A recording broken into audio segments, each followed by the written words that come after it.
வணக்கம். நான் நந்தகுமாரி. 2ஆம் பருவம் BA தமிழ். இன்றைய செய்தி.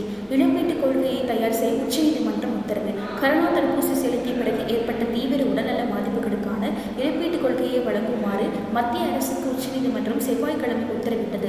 தடுப்பூசி செலுத்திய பிறகு ஏற்படும் பாதிப்புகளை கண்காணிக்கும் தற்போதைய வழிமுறை தொடரும் என நீதிமன்றம் தெரிவித்துள்ளது.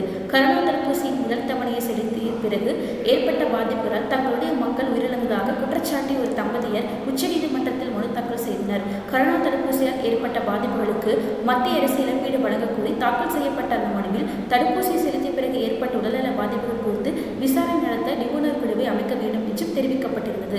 கரோனா தடுப்பூசி பாதிப்புக்கான இழப்பீடு கொள்கையை உருவாக்க கேரள உயர்நீதிமன்றம் இடைக்கால உத்தரவு பிறப்பித்தது.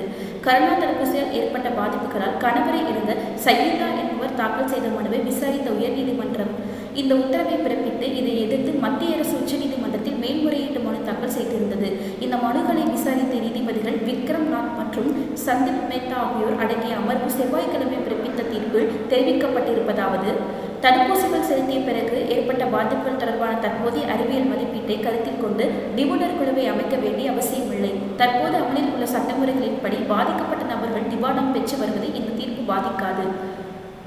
அதே நேரத்தில் இழப்பீட்டுக் கொள்கையை வகுக்க பிறப்பித்த உத்தரவு மத்திய அரசின் அல்லது மற்ற அமைப்பின் பொறுப்பு அல்லது தவறு என ஏற்றுக்கொள்வதாக பொருள்படாது என்று நீதிமன்ற தீர்ப்பில் தெரிவித்துள்ளது. நன்றி.